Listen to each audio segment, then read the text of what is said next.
নবীগণ পর্যন্ত হাসরের মাঠে আশ্চর্য হবেন। এরা কি? এরা কারা? এই লোকগুলো কারা? তখন রাসূলুল্লাহ সাল্লাল্লাহু আলাইহি সাল্লাম সাহাবায়ে কেরামের সামনে এই আয়াতে কারিমার দুটো তেলাওয়াত করেছে। কোনটা? আমি যে তেলাওয়াত করেছি, আলা ইন্না আউলিয়া আল্লাহি লা খাউফুন আলাইহিম ওয়া লা হুম ইয়াহজানুন আল্লাযীনা আমানু ওয়া কানু ইয়াত্তাকুন। জোরে বলেন সুবহানাল্লাহ। হুজুর তখন বুঝিয়ে দিয়েছেন সাহাবায়ে কেরাম যারা হাসরের মাঠে এত সম্মানিত হবে, রসুলগণ পর্যন্ত, নবীগণ পর্যন্ত ঈর্ষান্বিত হবেন, আশ্চর্য বোধ করবেন, এরা মূলত অন্য কেউ না, এরা হচ্ছে আমার উম্মতের মধ্যে যারা আল্লাহর ওলি, আল্লাহর বন্ধু, আল্লাহর পেয়ারা, আল্লাহর অত্যন্ত প্রিয়জন, তারা হচ্ছে তারা। জোরে বলেন সুবহানাল্লাহ। সহিহ মুসলিমের বর্ণনা শুনেন, বিশুদ্ধ হাদিস সহিহ মুসলিমের মধ্যে এসেছে, ইন্নাল্লাহা ইযা আহাব্বা আবদান দাআ জিবরিলা। আল্লাহ তাআলা যখন কোন বান্দাকে ভালোবাসেন, মহব্বত করেন, তখন তিনি জিবরাইল আলাইহিস সালামকে ডাকেন। আল্লাহ তাআলা তখন বলেন, ইয়া জিবরিলু ইন্নী উহিব্বু ফুলান ইবনে ফুলান। হে জিবরিল, আমি ওই জেঠা গ্রামের দক্ষিণ পাড়ার অথবা উত্তর পাড়ার অমুক বান্দাকে ভালোবাসি। কে বলেন? বলেন তো, সবাই কথা বলতে হবে। কে বলেন? আল্লাহ বলেন, হে জিবরিল, আমি জেঠাগ্রাম, নাসিরনগর, ব্রাহ্মণবাড়িয়া, কি বলে বাংলাদেশের ওই বান্দাটাকে ভালোবাসি। ফাআহিবহু, তুমিও জিবরিল তাকে ভালোবাসো। আল্লাহ পাক ভালোবাসার কথা প্রকাশ করেন কার কাছে? তুমিও তাকে ভালোবাসো। জিবরিল তখন আল্লাহর আদেশে ওই বান্দাকে ভালোবাসতে শুরু করে। আল্লাহ তাআলা ভালোবাসেন, জিবরিল ভালোবাসেন। কিছুদিন চলে যাওয়ার পরে আল্লাহ তাআলা বলেন, জিবরাইল তুমিও ভালোবাসো, আমিও ভালোবাসি, আমার এতটুকুতে আমি সন্তুষ্ট না। জিবরিল আলেন আহলাস সামা, আসমানের সকল ফেরেশতাদেরকে বলো। কাদেরকে বলো? আসমানের যত ফেরেশতা আছে ওদেরকে বলো যে ইন্নাল্লাহা ইউহিব্বু ফুলান ইবনে ফুলান, আল্লাহ তাআলা জেঠাগ্রামের, নাসিরনগরের অমুক বান্দাকে আল্লাহ ভালোবাসেন। ওয়া উহিব্বু ফুলান ইবনে ফুলান, আমি জিবরিল ভালোবাসি। হে আসমানের অধিবাসীগণ, তোমরাও আহিব্বু, তোমরাও তাকে ভালোবাসো। কথা বুঝতেছেন আপনারা? তখন আসমানের সমস্ত অধিবাসীগণ এই বান্দাটাকে ভালোবাসা শুরু করে। ভালোবাসতে বাসতে যখন কিছুদিন চলে যায়, আল্লাহ তাআলা বলেন, ইয়া জিবরিল, জিবরিলকে ডাক দিয়ে বলেন, হে জিবরিল, আমি ভালোবাসি, তুমি ভালোবাসো, আসমানের অধিবাসীগণ ভালোবাসে, দুনিয়ার কেউ তো জানে না। দুনিয়ার কেউ তো তাকে ভালোবাসে না, জানে না। আসো আসো জিবরিল আসো, আলেন আহলাল আরদ, জমিনের অধিবাসী যারা আছে ওদেরকে একটু ঘোষণা দিয়ে দাও, আল্লাহ ভালোবাসে, জিবরাইল ভালোবাসে, আসমানের সমস্ত অধিবাসীরা ভালোবাসে। হে জমিনের অধিবাসীরা, তোমরাও তাকে ভালোবাসো। আচ্ছা, এখানে যারা আপনারা আছেন, আমাকে একটা হক কথা বলেন তো দেখি। হ্যাঁ, কি বলো উম্মত? যিনি এই উপমহাদেশের একজন কি ছিলেন? ডাক্তার ছিলেন, উম্মতের ডাক্তার ছিলেন, আল্লামা আশরাফ আলী থানভী রাহমাতুল্লাহি আলাইহি। আচ্ছা, আপনারা আমাকে বলেন তো, যে নামটা এখন বললাম, আপনাদের প্রত্যেকের অন্তরে তার নামের শোনার পরে এটা মহব্বত গেছে কিনা? কথা বলেন, গেছে কিনা? উনাকে দেখছেন?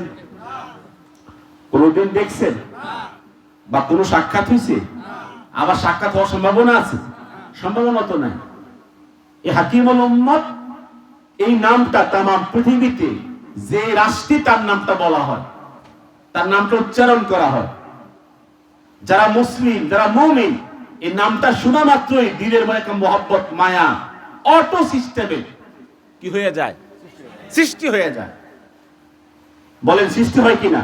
এই যে সৃষ্টি হয়ে যাওয়া, আল্লাহ তাআলা যখন ঘোষণা করে দিয়েছেন, হে জিবরাইল, জমিনকে বলো জমিনের যারা অধিবাসী তাদেরকে বলো আল্লাহ ভালোবাসেন, কে বলো উম্মতকে? জিবরিল আমি ভালোবাসি, কে বলো উম্মতকে? হে জিবরিল আসমানের সমস্ত ফেরেশতারা ভালোবাসে, কে বলো উম্মতকে? দুনিয়ার মানুষদেরকে ঘোষণা করে দাও তারাও যেন ভালোবাসে।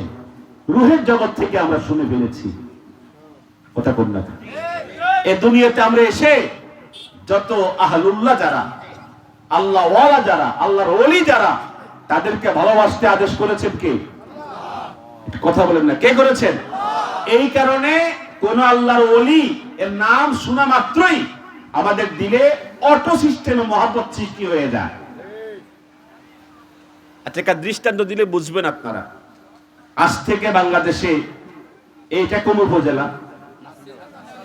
আজ থেকে 20 বছর আগে কে এমপি ছিল আপনারা কি জানেন? কথা কন না। হয়তো কিছুক্ষণ চিন্তা করলে মাথায় আসবে অমুক এমপি ছিল। এই অমুক যে এমপি ছিল উনি চলে গেছে, মারা গেছে। আর বর্তমান যিনি এমপি আছেন এখন তো আর এমপি নাই, বা যিনি বাইকে গেছেন। কথা কন, এই যে এমপি বলেন, মন্ত্রী বলেন, এদের প্রতি মানুষের ভালোবাসা আছে, আছে। যতক্ষণ আছে ততক্ষণ আছে, যতক্ষণ পলাইছে, যখন থেকে পলাইছে তখন থেকে শেষ। হাকিমুল উম্মত তিনি কবে গেছেন? উনি এমপিও ছিলেন না, মন্ত্রীও ছিলেন না, দেশের কোন শাসন কর্তাও ছিলেন না, কি ছিলেন? তাহলে তাকে ভালোবাসা, তার প্রতি মহব্বত আমাদের দিনে প্রবেশ করা কেবলমাত্র ওই আল্লাহর নির্দেশ যে হে দুনিয়ার অধিবাসীরা তোমরা আমার বন্ধু, আমার ওলিকে ভালোবাসো। এই কারণে মুসলমানদের হৃদয়ে ওলির মহব্বত অটো সিস্টেমে প্রবেশ করে ফেলেছে। বলেন সুবহানাল্লাহ। এই কারণে রাসূলুল্লাহ সাল্লাল্লাহু আলাইহি ওয়াসাল্লাম হাদিসটা সহিহ মুসলিমের বর্ণনা এভাবে আসছে, রুব্বা রাজুলিন মাদবুনিন মাদফুইন বিল আবওয়াব লাউ আকসামা আলা আল্লাহ লাআবাররাহু। রাসূলুল্লাহ সাল্লাল্লাহু আলাইহি ওয়াসাল্লাম বলেছেন, পৃথিবীতে এমন কিছু মানুষ আছে, আপনাদের গ্রামেও আছে, এই সমাজেও আছে, ওদের চাদরটা এত পরিষ্কার না, এত সুন্দর না, জামাটা এত পরিষ্কার না, এত দামি না, তাদের ঘরে এত ভালো উন্নত খাবার পাক হয় না, তাদের ঘরের খাট নাই, তাদের ঘরে ভালো আসবাবপত্র নাই, তার চলায় মানুষ কি তাকাইও দেখে না, তার কথায় মানুষ 2 পয়সার দামও দেয় না, তার সমাজে কেউ গুরুত্ব দেয় না।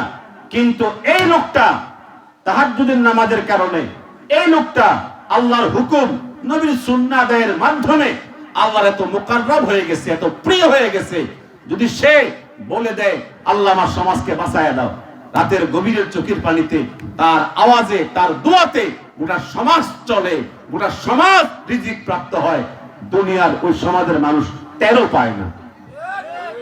কথা কয় না, আছে না?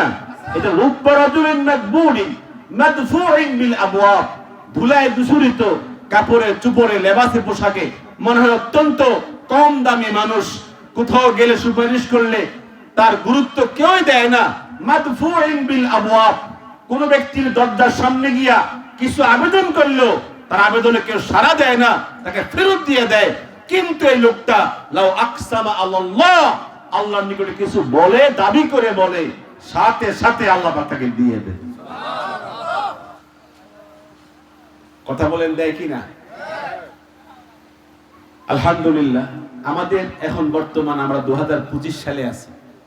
যে পীর সাহেবের পাগড়ি যত বেশি লম্বা, যে পীর সাহেবের যত বেশি দাফট, এই পীর সাহেবকে আমরা অনেক বড় ওলিয়ে কামেল মনে করি।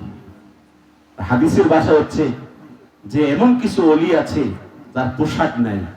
কথা কোন না, তার পোশাক নাই, তার দাফট নাই, তার টাকা নাই, তার ঘর নাই, সমাজে তার কোনো ভালো অবস্থান নাই, কিন্তু লোকটা আমার ওলি, আমার নিকটে যা বলে আমি তা দিয়ে দিই, যা চাই তা দিয়ে দিই, যা চা আমি তা দিয়ে দিই। তাহলে বলেন তো তাকওয়া পোশাকের ভিতরে? কথা বল, তাকওয়া কি পোশাকের ভিতরে? তাকওয়া কোথায়? বলেন আত-তাকওয়া হাহুনা, হুজুর সাহাবায়ে কেরামদেরকে বলছেন, এ সাহাবীরা, আত-তাকওয়া হাহুনা, তাকওয়া এখানে, ফিলুল কলব, তাকওয়া অন্তরের কাজ, লা ইয়ানালাল্লাহু লুহুমুহা ওয়ালা দিমাউহা। তোমাদের সমাজে তো 5 লক্ষ টাকা দিয়ে কোরবানি করে, তোমাদের সমাজে আপনার খাসি কোরবানি হয়েছে 12 লক্ষ টাকা দিয়ে। কথা বোঝেন না? এটা খাসির মূল্য কত হয়েছে? জোরে কোন না কত? 12 লক্ষ টাকা দিয়ে খাসি কোরবানি হয়। 1 কোটি টাকা দিয়া কি কোরবানি হয়? গরু কোরবানি হয়। 80 লক্ষ টাকা দিয়ে কোরবানি হয়, 30 লক্ষ টাকা দিয়ে কোরবানি হয়। তোমাদের সমাজে তো কত প্রতিযোগিতা হচ্ছে, কিন্তু আল্লাহ পাক বলেন আমার নিকটে পৌঁছে না, তোদের গোশত আসে না, তোদের রক্ত আসে না, তোদের বিশাল এই দেহের বডিওয়ালা গরু আমার নিকটে পৌঁছে না। ওয়ালাকি ইয়ানালুহু তাকওয়া মিনকুম, তোদের কাছে আসে অন্তরে তোরা কি চেয়ে এই কোরবানি করেছিস সেটা আমার নিকটে আসে। কথা বলেন না? সেটাই আমার নিকটে আসে। রাসূলুল্লাহ বলেছেন যে ইন্নাল্লাহা লা ইয়ানজুরু ইলা সুওয়ারিকুম, আল্লাহ পাক চায় না, তাকায় না, তোদের চেহারার দিকে তাকায় না। আল্লাহ পাক তোমাদের চেহারার দিকে তাকায় না, তোদের আমলের দিকে তাকায় না। আল্লাহ রাসূল বলেছেন আল্লাহ পাক তাকান তোদের অন্তরের দিকে। আমাদের অন্তরের দিকে আল্লাহ পাক তাকান। কথা বলেন নাকি?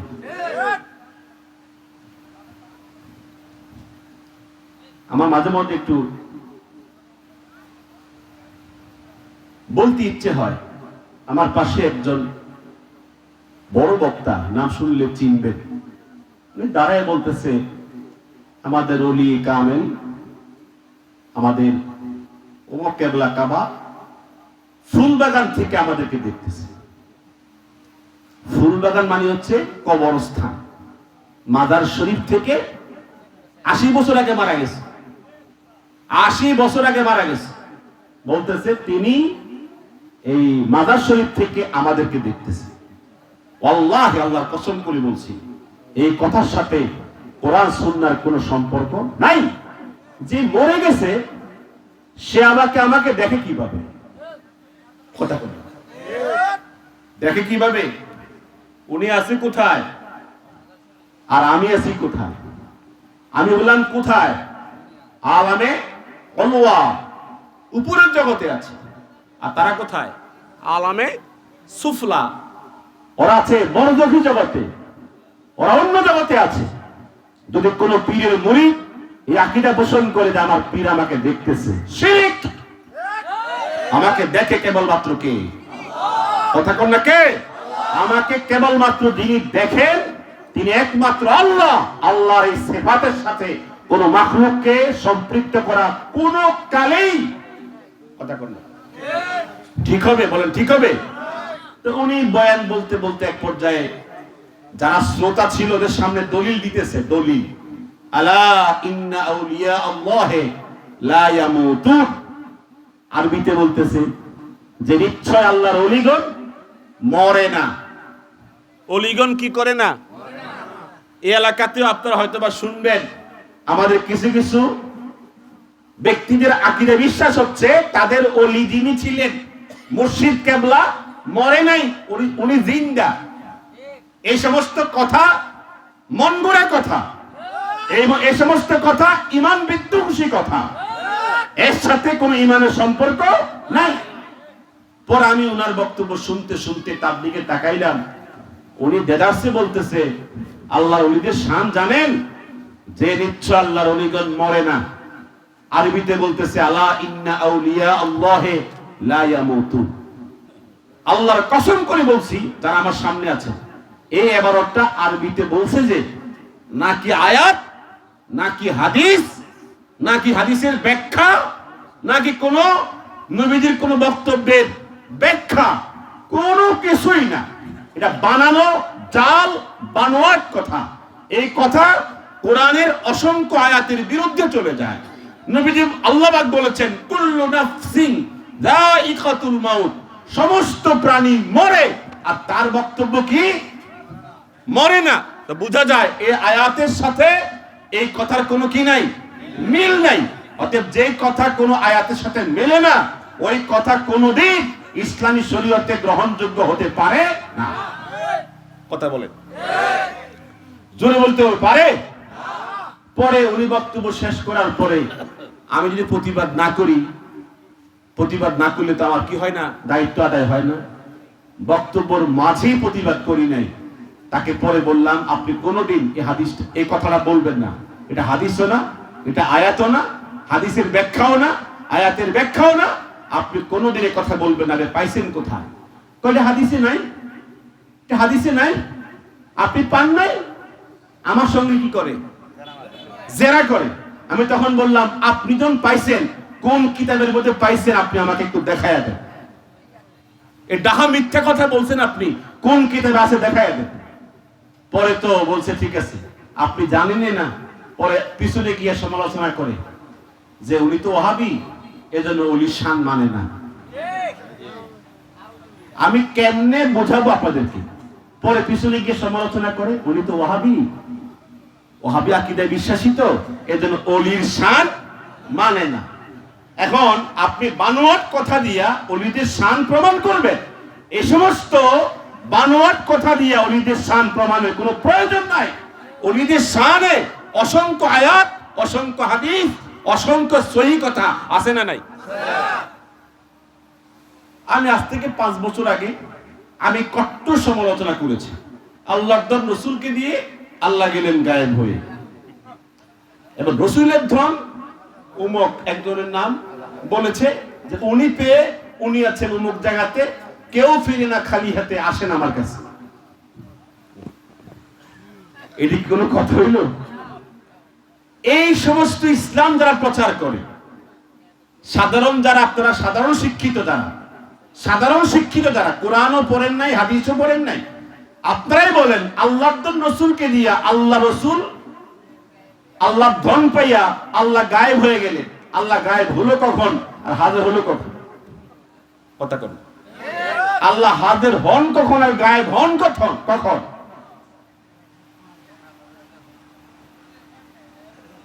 আমার শায়েখ আরিফ বিল্লাহ হাকিমুন নাফস আল্লামা মুশতাকুন নবী কাসিম হাফেজাহুল্লাহ এবছর ইতিকাফের মধ্যে হুজুর যখন বললেন, যিনি খাজায় খাজেগান, তিনি তো আছেন আজমিরি, বাংলাদেশের ডেক বসাইয়া লাল কাপড় ডেকের উপরে সাজাইয়া যারা কি করে চান্দা কালেকশন করে, খাজা বাবার ডেক।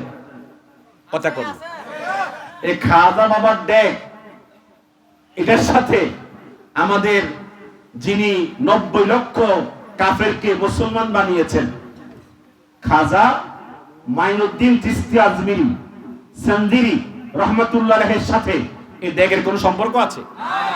কথা কোন আছে? তো আমার শায়েখ পরিষ্কার বলেছে, এই ডেক সাজানো বানানো যে খাজা বাবা কচ্ছপ শাহ, খাজা বাবা গজার শাহ, গজার মাছ আছে না, গজার, গজার শাহ, বটগাছ, বটগাছ শাহ, বটগাছ শাহ, বটগাছের শাহ বানাইছে, খাজা বানাইছে। এই বাংলাদেশের বানোয়াট তথাকথিত খাজা বাবা, এগুলো ভণ্ড, যার সাথে কোন শরীয়তের সম্পর্ক নাই। কথা বলেন ঠিক কিনা? এই বক্তব্য দেওয়ার পরে এমন আগুন লাগছে ওদের পাড়ায়। ওরা জানে, ওরা যা মোটামুটি মূর্খ অজ্ঞদেরকে দিয়া ব্যবসা যা জমাইছিল, যদি সারা দেশের হক্কার উলামায়ে কেরাম এই বন্ডদের বিরুদ্ধে মাঠে ময়দানে শুরু করে দেয়, ব্যবসায় লাল বাতি জ্বলে যাবে। কথা বলেন ঠিক কিনা? অতএব বন্ডদের সাথে আহলে হকের কোন সম্পর্ক নাই। হাত করে বলতে পারেন সবাই? বন্ডদের সাথে ইসলামের কোন সম্পর্ক নাই। আল্লাহ পাক আমাদেরকে বুঝার তৌফিক দান করে। আপনারা আশ্চর্য হবেন, আমি অনেক ওলিদের সাথে চলেছি, বহু ওলি সাক্ষাৎ আমার হয়েছে। এক জায়গায় গেলাম, বাবার নাম হচ্ছে তুরাব আলী, খাজা বাবা তুরাব আলী। খাজা বাবা কি আলী? তো তুরাব হচ্ছে মাটি, আলী হচ্ছে আলী, ব্যক্তির নাম আলী, তা আলীরই মাটি, তুরাব আলী। তো ওখানে উরুস মুবারক, কি মুবারক? উরুস মুবারক হচ্ছে, কয়েকদিন ব্যাপী উরুস মুবারক। তো যাওয়ার পথে মহিলাগণ কবর, এখন ওদের খাজাকে কবর দেয় নাই, কবর প্রস্তুত করে সাজায় রাখছে, এখন মরে নাই। এখনো কি মরলেই কবর দিব, আগে রেডি করে রাখছে। তো এর চতুর্পাশে তো অফ করতেছে আর বলতেছে তোরা আলী, তোরা আলী, তোরা আলী, তোরা আলী। জিকির করতেছে। জিকির কার জিকির? খাজা বাবার জিকির করতেছে। আমি ভাবলাম মনে হয় কিছু এখানে হচ্ছে, একটু স্লো করলাম গাড়ি স্লো করে জিজ্ঞেস করলাম কি হচ্ছে কি এখানে। খাজার জিকির হচ্ছে, খাজার শান গাওয়া হচ্ছে। আপনারা বলেন আল্লাহ তাআলা যত জায়গায় সাব্বিহ ইউসাব্বিহু উযকুর ইসমা রাব্বিক, তাসবিহ বলেন, জিকির বলে, যত জায়গায় নির্দেশ করেছেন কার নামে হবে? কোন কি পীরের নামে জিকির আছে? যারা মুর্শিদের নামে শান গায়, ওদের নামে জিকির করে, এদের সমস্ত কার্যক্রম মন গড়া, ইসলাম বিরোধী, কোরআন বিরোধী, হাদিস বিরোধী। কোরআনে আল্লাহ তাআলা বলেছেন ইয়া আইয়ুহাল্লাযীনা আমানু, হে ঈমানদার বিশ্বাসীগণ, উযকুরুল্লাহ যিকরান কাসীরা। কথা কর না, কার জিকির করছে? উযকুরুল্লাহ, আল্লাহর জিকির করো। ফাজকুরুনি আযকুরুকুম, না বলতে ফাজকুরু আউলিয়াই, আমার ওলিদের জিকির করো, আমার বন্ধুদের জিকির করো, এটা বলছে। উযকুরুনি আযকুরুকুম, তোমরা আমার জিকির করো, আমি তোমাদের জিকির করব। কোথাও এই কথা বলা হয় নাই আমার ওলি, আমার দোস্ত, আমার বন্ধুর জিকির করো, আমার আউলিয়া কেরামের জিকির করো, কথা বলে নাই। এই আরো কিছু গোপন কথা আছে, কইতাম না, বললে তো অসুবিধা আছে। আল্লাহ আমাদেরকে হেফাজত করুন। আমি তো বেশি গভীরে ঢুকি না, ওদের যতগুলো গোমর আছে বেশি গভীরে ঢুকলে অসুবিধা আছে। এমনি খেপে রয়েছে আমার উপরে, এমনি খেপে রয়েছে, বলতাম নদীকে। তো বলতেছিলাম যে সবচেয়ে বড় কথা হচ্ছে রাসূলুল্লাহকে প্রশ্ন করা হলো, ইয়া রাসূলুল্লাহ, আউলিয়া কেরামের পরিচয় আমরা বুঝবো কিভাবে? হুজুর তখন জবাব দিয়েছেন ইদা রুউ যিকিরাল্লাহ, যার দিকে তাকাইলেই আল্লাহর ভয় অন্তরে জাগ্রত হয়ে যায়, সেই লোকটা আল্লাহর ওলি। এত আস্তে বললেন, জোরে বলে। যার দিকে তাকাইলে, নজর করলেই পরকালের কথা মনে পড়ে, আল্লাহর ভয় অন্তরে পয়দা হয়ে যায়, ওই লোকটা কি? আল্লাহর ওলি। তাহলে আল্লাহর ওলি চিনার আলামত, আল্লাহর ওলির ফজিলত কোরআন সুন্নাতে বর্ণনা নাই? কথা কোনা নাই? জোরে কোনা নাই? এরপরেও কেন আমরা ভিন্ন পথে যাই, ভিন্ন পথে হাঁটি? কারণটা কি? একটা হাদিস শরীফ শোনাচ্ছি। বিশ্ববিখ্যাত মুহাদ্দিস ইমাম মুসলিম রাহমাতুল্লাহ আলাইহি তিনি হাদিসখানা বর্ণনা করেছেন। রাসূলুল্লাহ সাল্লাল্লাহু আলাইহি ওয়াসাল্লাম বলেছেন যে ইন্নাল্লাহা যাওয়ালিয়াল আরদ ফারাআইতু মাশারিকাহা ওয়া মাগারিবাহা, যে तमाम পৃথিবী জমিনটাকে সংকীর্ণ করে আমার সামনে পেশ করেছে। কে? আল্লাহ। সবাই কথা বলতে হবে, কে? আল্লাহ। ইন্নাল্লাহা যাওয়ালিয়াল আরদ, জমিনটাকে একবারে ছোট করে আমার সামনে আল্লাহ পাক পেশ করেছে। আপনারা এখন বর্তমান মোবাইল ফাংশনে যারা বোঝেন, কোন ছবিকে বড় করা যায় আর কোন ছবিকে ছোট করা যায়, জুমের মাধ্যমে করা যায়। তো আল্লাহ তাআলা তার রাসূলের সামনে গোটা জমিনটাকে সংকীর্ণ করে পেশ করেছে। তো নবীজি বলে আমি জমিনের এই সংকীর্ণতার পরে পূর্ব থেকে পশ্চিম দেখতে পাই। এটা করছে কে? আল্লাহ। জোরে কোন করছে কে? আল্লাহ। এখন যদি কেউ বলে বুগদার শহরের আমার ওলি, আমার পীর, আমি বাংলাদেশে আছি, তিনি সেখান থেকে আমাকে দেখেন, আর আমার সমস্ত খোঁজ খবর সব তিনি সেখান থেকে পান, সেখান থেকে দেখেন, এই কথা কি আমরা মেনে নিতে পারি? জোরে করে মেনে নিতে পারি?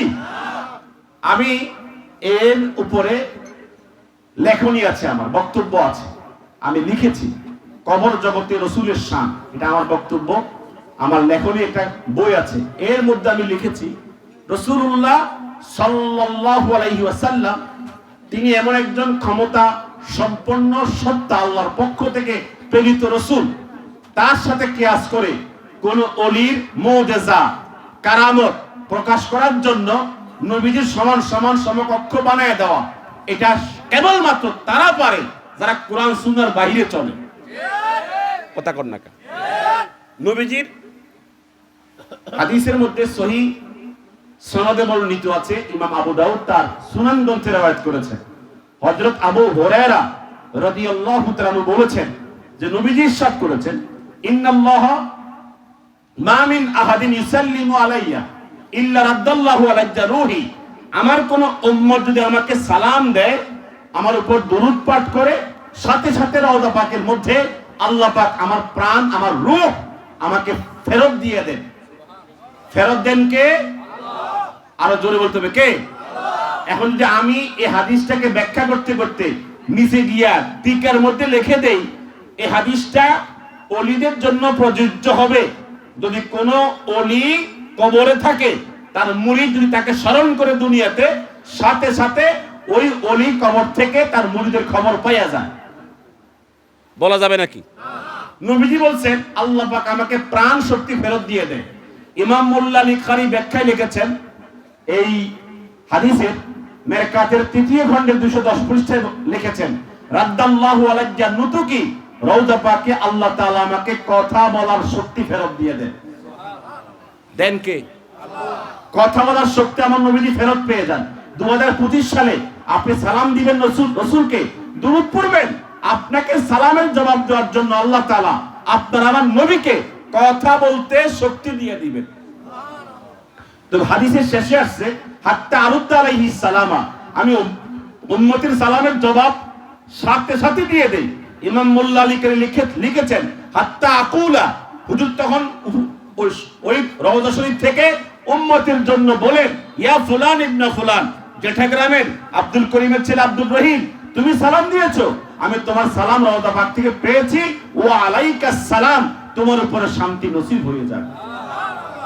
আমার নবীজি দোয়া করছে, কবুল হয় নাই? বলেন না কবুল হয় নাই? এটা বোঝানোর জন্য আমি আরেকখানা সহিহ হাদিস থেকে উদ্ধৃতি দিয়ে বুঝাচ্ছি। ইমাম বাজ্জার তিনি মুসনাদু বাজ্জারের মধ্যে ৫ম খণ্ডে হাদিসটা রওয়ায়াত করেছেন। ইমাম নুরউদ্দিন হাইসামি মাজমাউজ জাওয়ায়েদের ৭ম খণ্ডে হাদিসকে বলেছেন তাহকিক করে, ওয়ারিজালুহু সিকাতুন, হাদিসের সকল বর্ণনাকারী নির্ভরযোগ্য।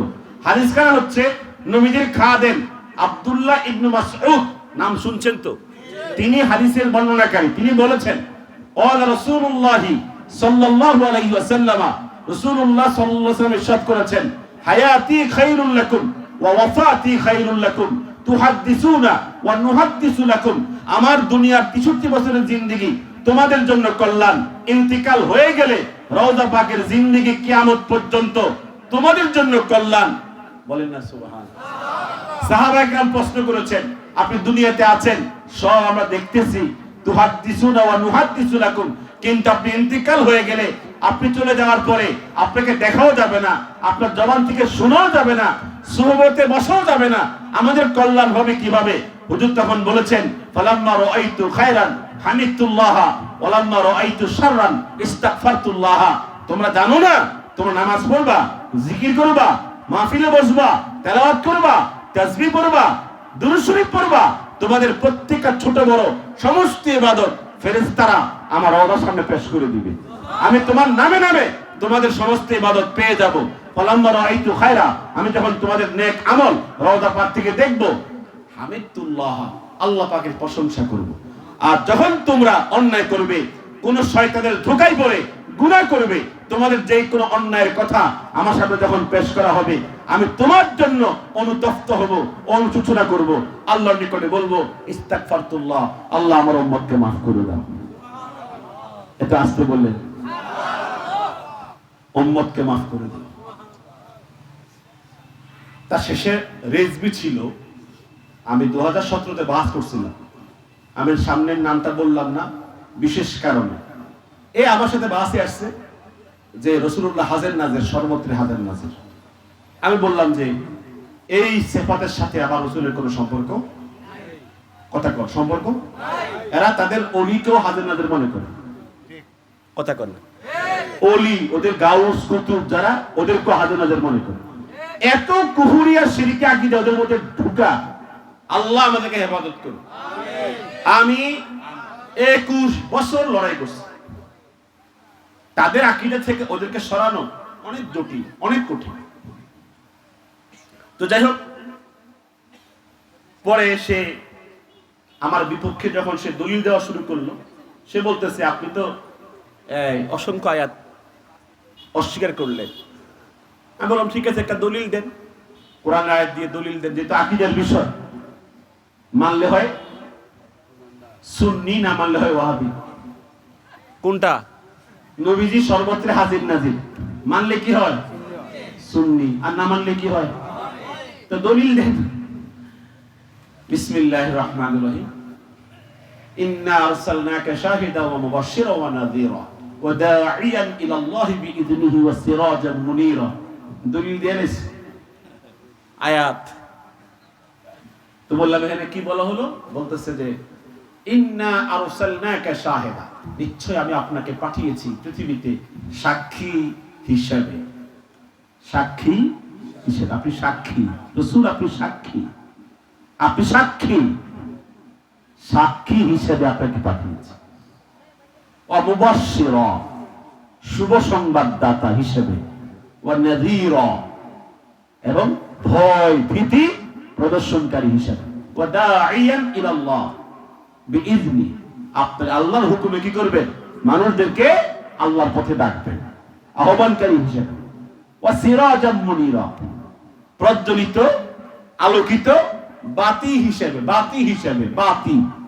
যাই হোক, উনি দলিল দিয়ে বলছে যে এই আয়াত প্রমাণ করে রাসূল হাজির নাজির, অতএব রাসূল হাজির নাজির। আল্লাহ বললেন নবীজিকে আল্লাহ পাঠিয়েছেন সাক্ষী হিসেবে, কথা কয় না। আচ্ছা, এখানে হাজির নাজিরের কোনো কথা আছে?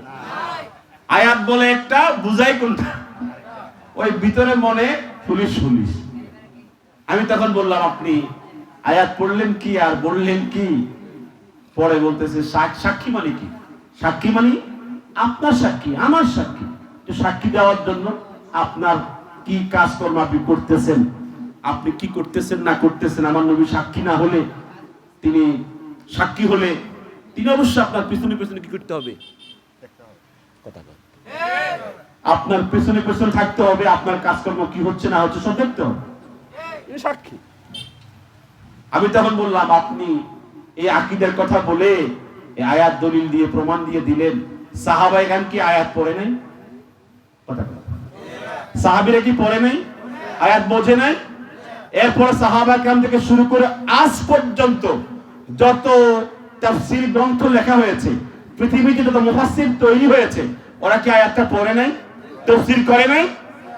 পরে আমি একটা তাফসীরের কিতাব খুললাম, রুহুল মাআনি, ইমাম সৈয়দ মাহমুদ আলুসি এর আয়াতের তাফসীর লিখেছেন, তুরাকিবু আহওয়ালাহু ওয়া তুশাহিদু আমালাহু ওয়া তাতাহাম্মালু আনহুমুশ শাহাদাতা বিমা সাদারা মিনহুম মিনাত তাকযীব ওয়াল হুদা ওয়া তুওয়াদ্দি বিহা ইয়াউমাল কিয়ামাতি আদাআন মাকবুলা। আমি এই আয়াতের তাফসীর খুলে ওদের সামনে বললাম যে এখানে ইমাম সৈয়দ মাহমুদ আলুসি লিখেছেন যে আপনাকে আমি সাক্ষী হিসাবে, কি হিসাবে? যেরকম কি হিসাবে? সাক্ষী হিসেবে প্রেরণ করেছি। আচ্ছা বলেন তো, হুজুর যখন পৃথিবীতে 23 বছর যতগুলো মুসলমান সাহাবায়ে কেরাম হুজুর হাতে ইসলাম গ্রহণ করেছে, হুজুর কি প্রত্যেকের সঙ্গে সঙ্গে রাত্রি যাপন করছে? কথা কয়। প্রত্যেকের বাড়িতে ছিল। হুজুর কয়জন? যেরকম কয়জন? তাহলে এই যে 16 লক্ষ সাহাবী যে যেখানে ছিল, যার বাড়ি যেখানে ছিল, হুজুর কি প্রত্যেকের বাড়িতে গিয়া এর সাক্ষী হিসাবে প্রত্যেকের রিপোর্ট সংগ্রহ করছে? এই আয়াতের তাফসীর হলো তুরাকিবু আহওয়ালাহুম ওয়া তুশাহিদু আমালাহুম। আপনি পর্যবেক্ষণ করবেন, আপনি কিয়ামত পর্যন্ত উম্মতের আমল পর্যবেক্ষণ করবেন, এবং আপনার সামনে ফেরেশতারা উম্মতের আমল সব উপস্থিত করে দেখাইবেন। কে দেখাইবো? ফেরেশতারা। যখন কে দেখাবে? ফেরেশতারা। এবং ওয়া তাতাহাম্মালু আনহুমুশ শাহাদাতা উম্মতের পক্ষে আপনি সাক্ষী দিবেন কিয়ামতের দিবসে, এবং কে ঈমানদার এবং কে বেঈমান এটা আপনি রওজা পাক থেকে কিয়ামত পর্যন্ত উম্মতের ইবাদত বন্দিগি, উম্মতের গুনাহ, উম্মতের পাপের কাজ ফেরেশতার মাধ্যমে সরবরাহ করা হবে। রওজা পাকের ভিতরে আপনি সব পেয়ে যাবেন। এজন্য হাদিসে আসছে সোমবারে আর বৃহস্পতিবারে সমস্ত উম্মতের আমল কোথায় চলে যায়? আকাশে চলে যায়। আমি যখন এই কথাগুলো বলতে বলতে আমি যখন শেষ করলাম, তখন তারা বলছে যেহেতু রাসূলের কাছে পৌঁছানো হয় এটাই হাতের নাজর, যেহেতু উম্মতের আমল নবীজির নিকটে পৌঁছানো হয় এটাই হাতের নাজর। আচ্ছা হুজুর আমার সাথে আছেন, আশেপাশে আছেন, নবীজির কাছে পৌঁছাইলে এটা হাজির না মাহজুর? আলেমরা বুঝবেন এটা মাহজুর, এটা মঞ্জুর। তোমরা যদি বলো আমাদের আকীদা আগে ভুল ছিল, নবীজি মাহজুর, নবীজি মঞ্জুর, তাহলে আমাদের কোনো কথা নেই। নবীজি হাজির, নবীজি নাজির, এটা কেবলমাত্র আল্লাহর শান, এটা কেবলমাত্র আল্লাহর সিফত। অতএব এই সিফতের সাথে কাউকে সংমিশ্রণ করে আশিক রাসূল দাবি করলে মুখে দাবি হবে, বাস্তবে হবে না। ঠিক কি না বলে? এরপরেও আমি সবচেয়ে বড় দুঃখ পাই এই জায়গাতে আল্লাহর সিফত নিয়ে টানাটানি করা। কোরআন কারীমের সকল জায়গায় স্পষ্ট একমাত্র পরিষ্কার যে আল্লাহ তাআলা ছাড়া গায়েব কেউ জানে না, আল্লাহ ছাড়া গায়েব কেউ জানে না। তারা তো বলে রাসূলও গায়েব জানে, ওদের গাউস, ওদের কুতুব, ওদের ওলি, ওদের আবদাল ওরাও গায়েব জানে। এত ইশকর ঠেলাঠেলি, এত ইশকের দফাদফি যদি আমার ইমানই শেষ করে ফেলে, এই ইশক আমার কোনো প্রয়োজন নাই। কথা কোন ঠিক কিনা?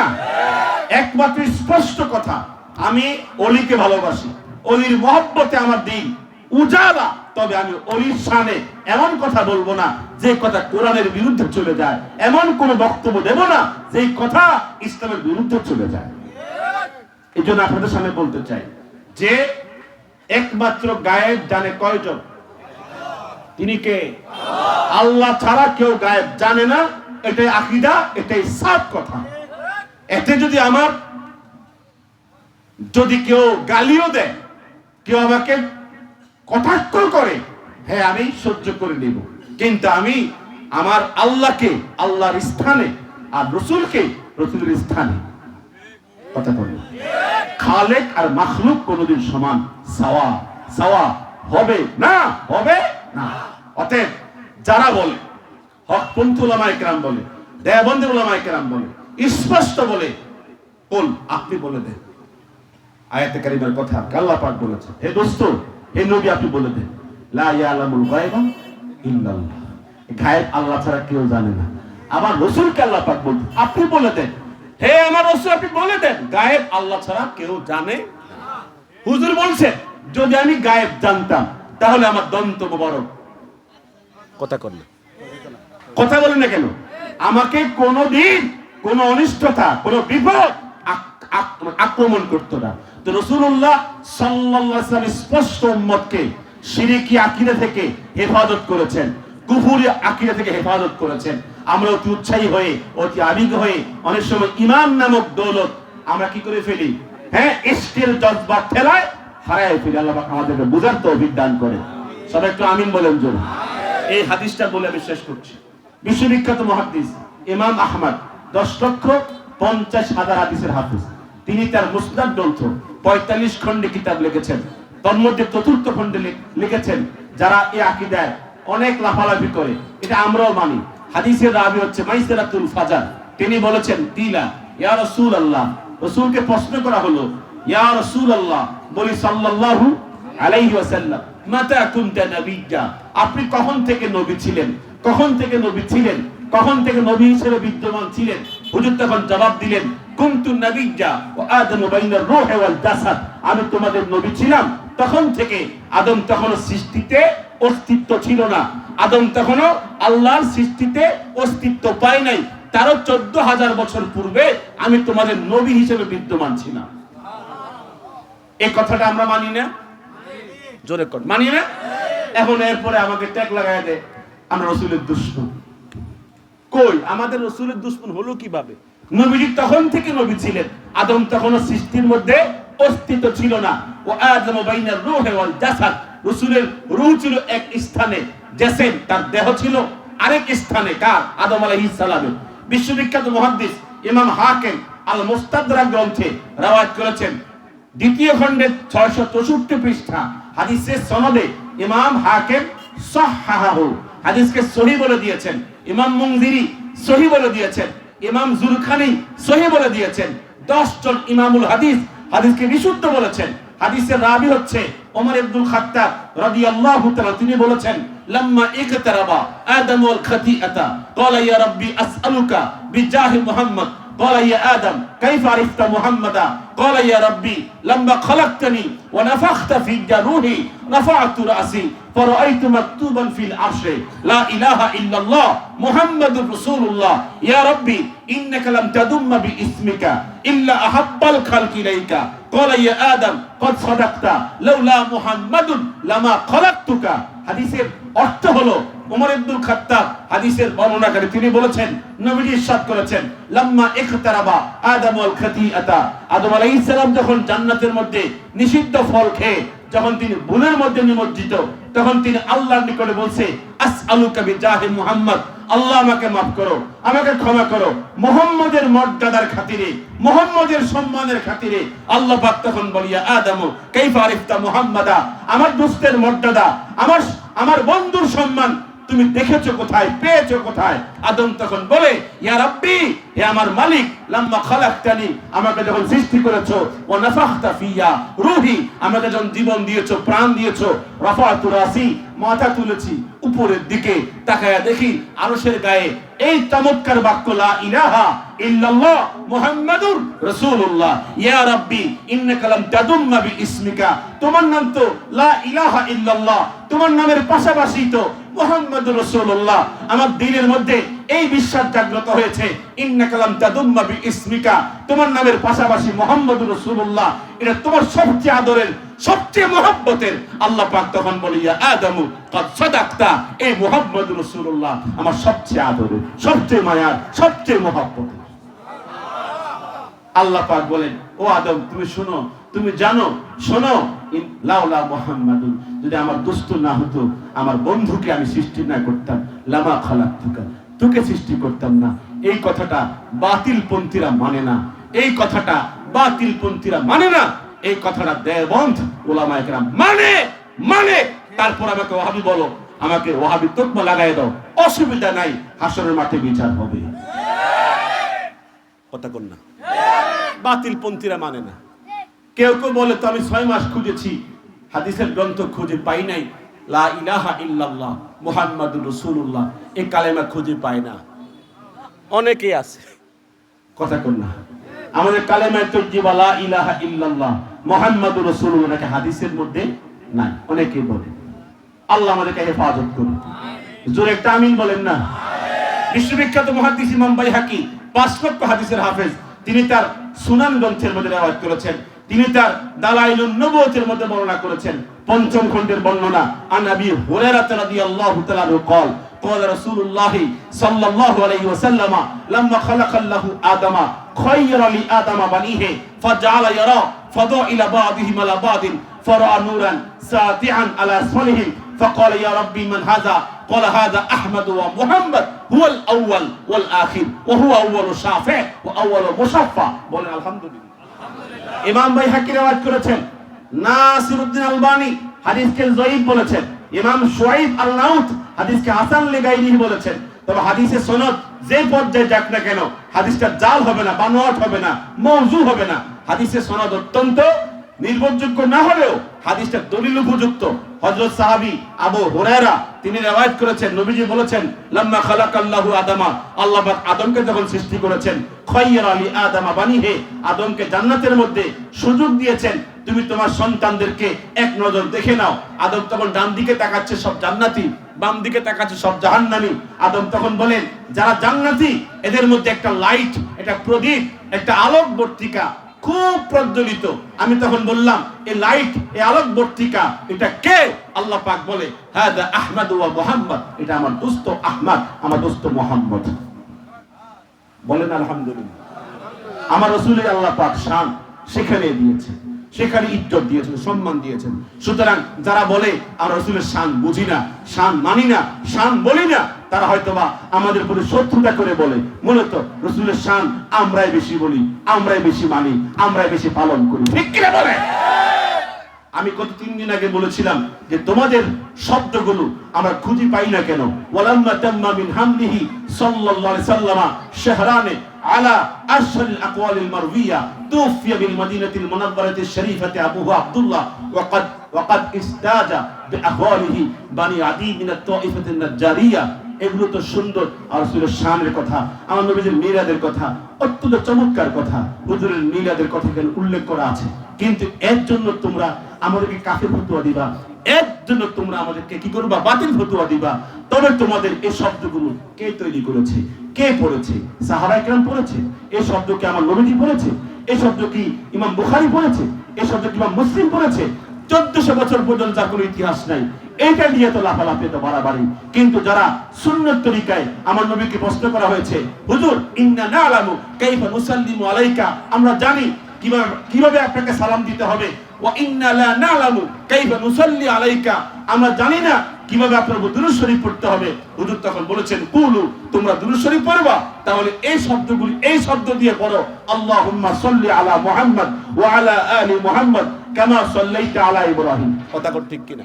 রাসূল যে শব্দে দুরূদ শিক্ষা দিলেন, যে শব্দে সালাম শিক্ষা দিলেন, আসসালামু আলাইকা আইয়ুহান নাবিয়্যু, এর তাশাহুদে আছে না? সালাম শিখলেন কোন শব্দে? আসসালামু আলাইকা আইয়ুহান নাবিয়্যু। তোমরা সালাম দিবা, কিয়ামের মধ্যে দাও আসসালামু আলাইকা আইয়ুহান নাবিয়্যু। হুজুরের শব্দে দাও না, অসুবিধা কি? তোমরা হুজুরের শব্দ না দিয়া ইয়া নবী সালামু আলাইকা এই শব্দ কেন তৈরি করলা? সুন্নতের শব্দ পাও না? অন্তত শব্দটা সুন্নতের শব্দ হইতো। সাহাবায়ে কেরাম যে শব্দে পড়েছে তাও দুঃখ ছিল না। কথা কর, তাও দুঃখ ছিল না। তোমরা বানাও কেন? বানাও কেন? বানায়া ইসলামকে বাড়াইতে অনেক লম্বা করে ফেলছো। আর আমরা বেদাতকে কমাইতে সুন্নাত তরিকার উপরে মা আনা আলাইহি ওয়া আসহাবি, নবীজি যে পথে, সাহাবায়ে কেরাম যে পথে ছিল, শুধু ওটাই আহলুস সুন্নাত ওয়াল জামাত। কথা কর না? নবীজি যে পথে, সাহাবায়ে কেরাম যে পথে ছিলেন, ওটা আহলুস সুন্নাত ওয়াল জামাত। এরপরে আমাকে আমার শায়েখ, আমার আগের শায়েখরা আমাকে বলতো, হ্যাঁ ঈশান নামাজের পরে 300 বার দুরূদ শরীফ পড়বেন, ফজরের পরে 300 বার। দেখলাম যে ফজরের পরে ওয়ালা আব্দুল কাদের জিলানী, আর ঈশান নামাজের পরে ওয়ালা মহিউদ্দিন আজমি। আমার দুরূদ শরীফের আমল দিছে 300 বার কার উপরে? আব্দুল কাদের জিলানীর উপর, আর 300 বার চিশতি সানজিরির উপর। আমি তখন এটা নিয়ে কোনো তাহাকিকই করছি না, কোনো তাহাকিক ছাড়াই পড়ছি দেদার্স। এখন বললাম যে এদিকে এলো কেন আমি ব্যক্তির উপরে পড়বো? কেন আমি ব্যক্তির উপর দুরূদ শরীফ পড়বো? কেন পড়বো আমি ব্যক্তির উপর দুরূদ শরীফ? আমার রাসূল আমার নবীর উপরে, আহলে বাইতের উপরে পড়তে বলেছে। কথা বল। ওয়া আলা আলিহি ওয়া আসহাবিহি, আল সাহাবী, আল সাহাবী, পরিবার নবীজি সাহাবী, পরিবার নবীজি সাহাবী। এরপরে গেলাম 21 বছরের দুরূদ শরীফ শূন্য। এরপরে আমি আমার কলবের দিকে মুতাওয়াজ্জাসি, আমার কলব পীর সাহেবের দিকে মুতাওয়াজ্জাসি, তার কলব উপরের দিকে মুতাওয়াজ্জাসি। সেখান থেকে ঘুরে এসে আমার কলবের থেকে ডান জানুতে আল্লাহ, বাম জানুতে আল্লাহ। মানে কি জিকির করবে কলবে, জিকির করে হাঁটুবে, পরে বলতো এখানে শয়তান আছে। কত রকমের কাহিনী, এগুলো বলতে দেখতাম না। কত রকমের কাহিনী, মানে বেদাতের প্রতি যে একটা ভয় ত্রাস থাকা দরকার, এরা উঠাইতে কোনো ব্যাপারই না। কথা কয় না? বেদাত কোনো বিষয়ই না। যত বানাইতে পারে অতই হুজুর কি বড় হুজুর। মান ওয়াক্কারা সাহিবা বিদআতিন ফাকাদ আ'আনা আলা হাদামিল ইসলাম। হুজুর বলেছেন যে কোন বেদাতীকে সম্মান দেয় সে যেন ইসলামকে ধ্বংস করার জন্য সাহায্য করেছে। কি বলেন ঠিক কিনা? ইসলামকে ধ্বংস করতে সাহায্য করেছে। এতে গিয়া আমরা জানি সারা পৃথিবীতে মর্মাহত, কলিজা খান হয়ে যাচ্ছে। আর ওখানে গিয়ে বলতেছে নিরাপদে আছে। কথা কর না, বাটপার কত নম্বর। ওখানে গিয়ে বলতেছে নিরাপদে আছে। কাদের এজেন্ডা বাস্তবায়ন করতেছে বুঝেন না? সেখান থেকে পোস্ট করে সহি সালামতে আছে। কি সহি সালামতে আছে? কি ইঙ্গিত করে ওরা পাবলিকের ইমেজকে সরিয়ে দেওয়ার চেষ্টা করতেছে। সারা পৃথিবীর মুসলমান ক্ষত বিক্ষত কাদের জন্য? গাজার মুসলমানদের জন্য। আর সেখান থেকে পোস্ট করতেছে নিরাপদে আছে, সব আমান আসানে আছে। আল্লাহ আমাদের সকলকে বোঝার তৌফিক দান করেন। আমরা শিরক মুক্ত ঈমান চাই, বিদআত মুক্ত ইবাদত চাই, আমল চাই। আল্লাহ পাক আমাদের সকলকে শিরক মুক্ত কুফর মুক্ত ঈমান নসিব করে দেন, আর বিদআত মুক্ত আমল আমাদেরকে দান করেন। সবাই একটু আমিন বলেন তো। যাই হোক, আজকে এ পর্যন্ত। আপনাদের কাছে আমি দোয়া চাই। আমি শারীরিক অসুস্থতার মধ্যে আছি, বিশেষ করে বিভিন্ন রকম আর অনেক সমস্যার মধ্যে আছি। সব সমস্যা থেকে যেন আল্লাহ আমাকে হেফাজত করে। আসসালামু আলাইকুম ওয়া রাহমাতুল্লাহি ওয়া বারাকাতুহু। আলহামদুলিল্লাহ।